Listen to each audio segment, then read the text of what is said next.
ቢስሚላህ ራህማን ራሒም በትምህርት ሁለት ከምንማራቸው ተጨማሪ ፊደላቶች መካከል ስክሪኑ ላይ የምትመለከቷቸው እነዚህን አራት ፊደላቶች ቅርጻቸውንና ድምፃቸውን የምናጠና ይሆናል።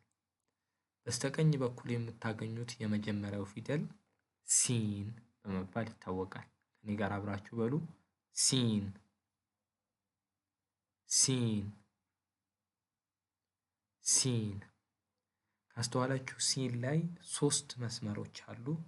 እነዚህ ሶስት መስመሮች እርስ በርስ የተገናኙበት ከታች የምትመለከቷቸው መስመሮች አሉ። እነዚህ ሶስት መስመሮች ዋና ቅርጽ የሲንን ቅርጽ የሚመሩ መስመሮች ናቸውና አስተውላችሁ በደንብ ተመልከቷቸው። ሲን ላይ ከላይ ሶስት ነጥብ ስናደርግበት ምን አይነት ድምፅ ይኖራታል? አዲስ ፊደል ይፈጠራል። ሺን። ከኔ ጋር አብራችሁ በሉ። ሺን ሺን ሺን። ሲን ሺን ሲን ሺን ሲን ሺን። ጥሩ። ከሺን በመቀጠል ሶስተኛ ላይ የምናገኛት ፊደል ሞለል ያለ ቅርጽ ያላት ተመሳሳይ ከሲን እና ከሺን ጋር ግን መጨረሻዋ የመመሳሰል ቅርጽ ያላት ሷድ በመባል ትታወቃለች። ከኔ ጋር አብራችሁ በሉ። ሷድ ሷድ ሷድ ሷድ። ወፈር ማለት አለ። ሲን ሺን ሷድ ሲን ሺን ሷድ ሲን ሺን ሷድ። ከሷድ ላይ አንድ ነጥብ ስናደርግ ከላይዋ ላይ የመጨረሻ በስክሪኑ ላይ የምንመለከተውን በስተግራ ያለውን ፊደል እናገኛለን። ስሙም ዷድ ዷድ ዷድ። ከኔ ጋር አብራችሁ በሉ። ዷድ። ዷድን ለማውጣት ወይም ለመናገር ከፈለጋችሁ ምላሳችሁ በአፋችሁ መሃል ላይ መሆን የለበትም።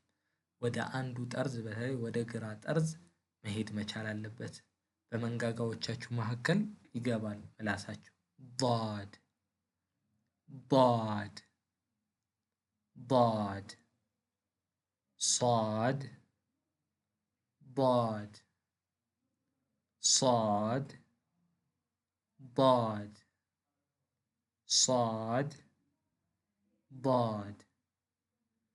ሲን ሺን ሷድ ዷድ ሲን ሺን ሷድ ዷድ።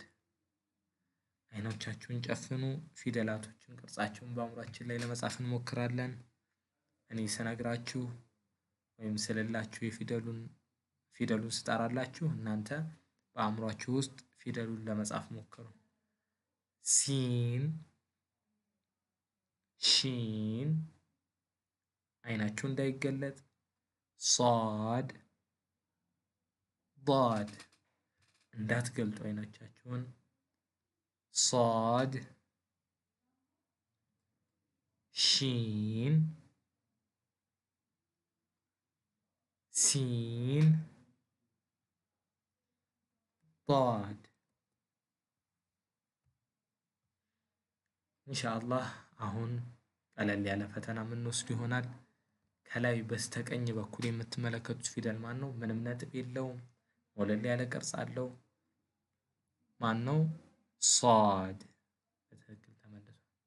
በስተግራ በኩል ከላይ የምንመለከተው ፊደል ማን ነው? ሶስት ቋሚዎች አሉት። ሲን። በስተቀኝ በኩል ከታች የምንመለከተው ፊደል ከላይ አንድ ነጥብ አለው። ማን ነው ስያሜው? ዷድ። በስተግራ በኩል ሶስት ቋሚዎች አሉት። ከዛ በተጨማሪ ከላይ ሶስት ነጥቦች አሉት።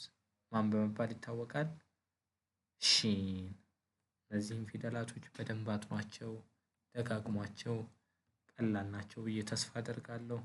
ወሰለላሁ ዐላ ነቢይና ሙሐመድ ወዐላ አሊሂ ወሰሕቢሂ ወሰሊም።